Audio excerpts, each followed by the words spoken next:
Selamat pagi anak-anak ibu, apa kabarnya hari ini? Ibu berharap kabar kamu baik-baik saja. Nah, berjumpa lagi dengan Ibu Elizabeth Toha.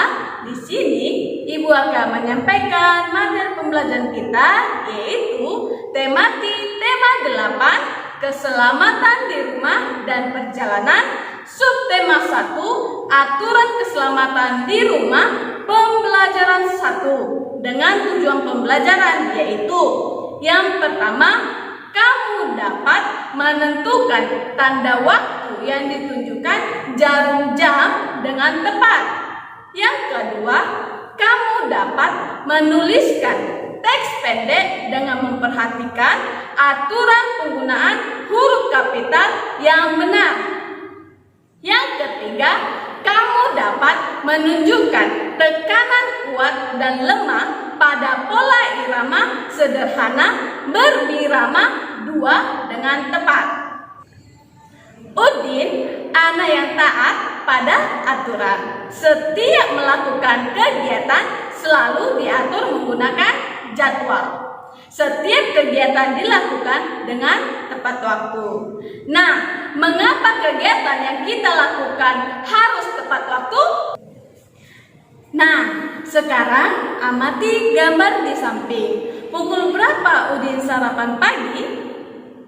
Nah, gambar di samping Udin sedang sarapan. Lalu di samping Udin terdapat gambar apa? Ya, gambar jam dinding. Kemudian jam itu menunjukkan pukul berapa Udin sarapan? Lalu gambar yang kedua, Udin berangkat ke sekolah. Kemudian pukul berapa Udin berangkat ke sekolah? Gambar yang ketiga, Udin pulang sekolah. Kemudian pukul berapa Udin pulang sekolah? Mari kita bahas bersama-sama. Setelah kamu mengamati gambar 1, 2, dan 3, sekarang perhatikan gambar di samping atau gambar yang pertama di buku kamu halaman 3, di mana Udin sarapan pada pukul 6. Lalu gambar yang kedua, Udin berangkat sekolah pukul 7. Kemudian Udin pulang sekolah pukul 11. Anak-anak ibu, coba kamu amati jam dinding di rumah kamu menunjukkan pukul berapa sekarang? Baiklah anak-anak ibu, ibu akan menjelaskan mengenai jam. Jam terdiri dari 2, yaitu jam digital dan jam analog. Jam digital adalah jam yang tampilan dasarnya berupa angka yang tertera langsung di layar. Dalam jam digital tidak ada jam-jam. Biasanya jam digital hanya menunjukkan jam dan menitnya saja. Namun ada beberapa jam digital yang juga menunjukkan detik. Nah, ibu akan mengajari kamu cara membaca jam digital. Lihat gambar di samping. Ada angka 12.00. Jam digital ini akan dibaca pukul 12 tepat. Kemudian gambar di samping menunjukkan pukul 12:30 menit. Dan ingat ya anak-anak ibu, di depan titik 2 di sebelah kiri menunjukkan jam, dan yang di sebelah kanan dari titik 2 menunjukkan menit. Nah, sekarang ibu akan menjelaskan tentang jam yang kedua, yaitu jam analog. Kamu bisa perhatikan gambar di samping. Gambar di samping adalah jam analog. Coba perhatikan jam analog kamu masing-masing di rumah. Nah, ibu akan bertanya kepada kamu, apa sih perbedaan jam digital dan jam analog? Ya, perbedaan jam analog yaitu terdapat jarum jam. Pada jam analog ada 3 jarum, yaitu yang pertama, jarum pendek yang menunjukkan jam. Jarum panjang menunjukkan menit. Jarum halus yang selalu bergerak menunjukkan detik. Dalam jam analog tadi terdapat angka 1 sampai 12. Jarum jam pada jam analog selalu bergerak memutar. Kemudian dalam satu hari terdapat berapa jam? 24 jam. Satu putaran penuh jarum panjang pada jam analog berarti menunjukkan 1 jam atau 60 menit. Sekarang kita akan membaca jam analog. Perhatikan gambar di samping. Warna merah itu adalah jarum pendek yang menunjukkan jam. Kemudian warna hijau tebal itu adalah jam panjang atau jarum panjang yang menunjukkan menit. Lalu warna hijau halus atau tipis menunjukkan detik. Kita perhatikan bersama-sama gambar di samping. Jarum pendek berwarna merah berhenti di angka berapa? Ya, berhenti di angka 6. Jarum panjang warna hijau tebal berhenti di angka berapa? Ya, angka 12. Maka jam ini dibaca pukul 6. Pasti anak-anak ibu bertanya, mengapa jam ini tidak dibaca pukul 6 lebih 12 menit? Ya, karena sebelumnya ibu sudah menjelaskan bahwasannya jika jarum panjang menunjukkan di angka 12 berarti menitnya dalam kondisi 0 atau 0 menit. Karena 1 jam itu ada 60 menit. Jadi kita bisa baca bahwasannya jam di samping adalah pukul 6. Kemudian perhatikan gambar yang kedua.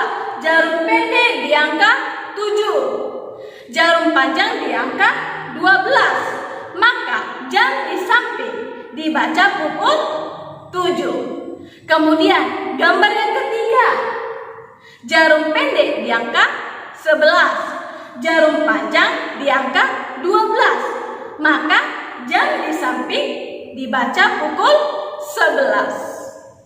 Nah, sekarang perhatikan kembali buku kamu halaman 5. Ayo membaca yang berjudul Aturan Ketika Sarapan Pagi. Aturan ketika sarapan pagi. Sarapan pagi ada aturannya.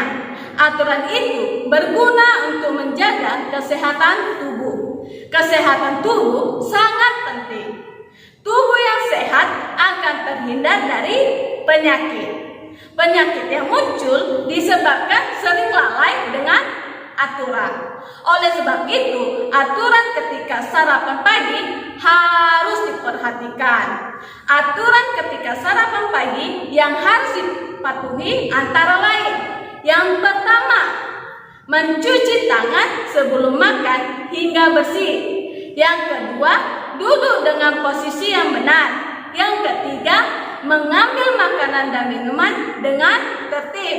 Yang keempat, berdoa kepada Tuhan sesuai ajaran agama yang dianut. Yang kelima, makan pelan-pelan dan tidak terburu-buru. Yang keenam, tidak berbicara ketika makan. Yang ketujuh, setelah makan mencuci tangan hingga bersih. Yang kedelapan, setelah makan berdoa kepada Tuhan sesuai dengan ajaran agama yang dianut. Ingat ya anak-anak ibu, sebelum dan sesudah makan kita harus mencuci tangan agar bersih dan terbebas dari kuman. Kuman yang masuk di dalam perut bisa menyebabkan sakit perut atau diare. Cara mencuci tangan dengan benar yaitu: yang pertama, membasahi tangan dengan air yang mengalir. Yang kedua, kemudian kita beri sabun pada tangan kita. Lalu kita gosokkan sabun tersebut awalnya ke telapak tangan, kemudian ke punggung tangan, lalu jangan lupa di sela-sela jari, kemudian di jari dicuci dengan bersih, kemudian jangan lupa di ujung kuku. Semuanya dilakukan secara berulang-ulang hingga bersih. Setelah selesai, jangan lupa bilas tangan kamu dengan bersih menggunakan air yang mengalir. Itu adalah cara mencuci tangan yang baik dan benar.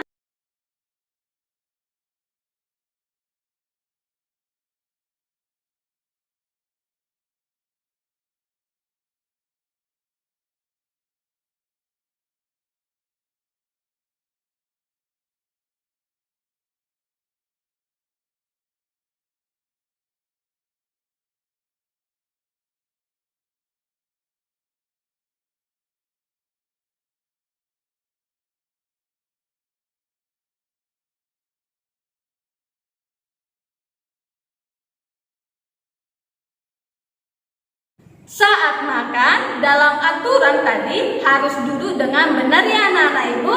Ingat, jika makan jangan duduk dengan seenaknya sendiri.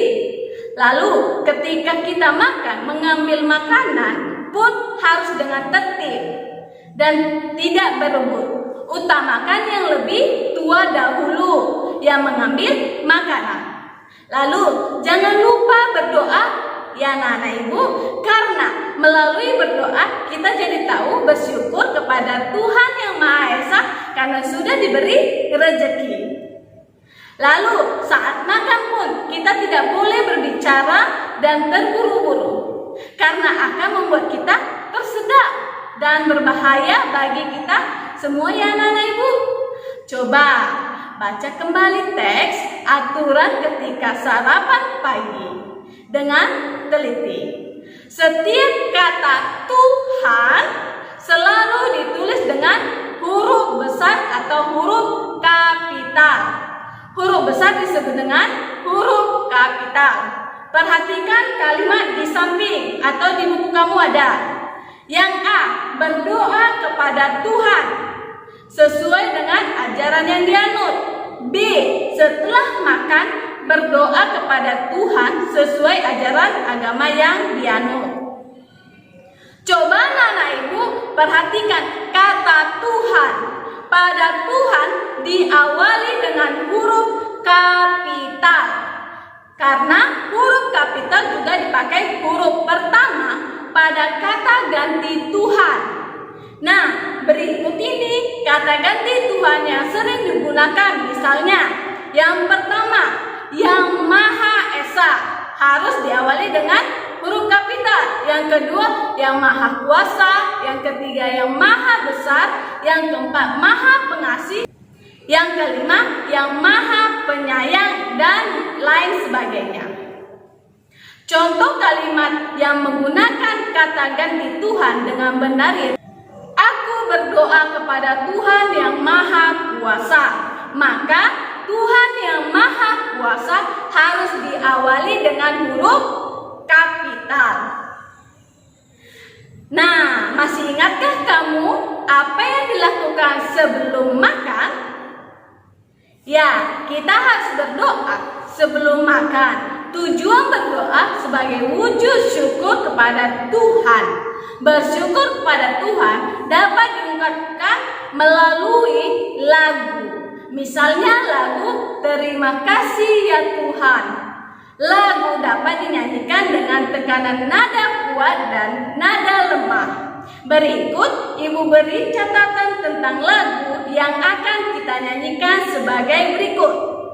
Yang pertama, panjang pendek bunyi adalah pola irama.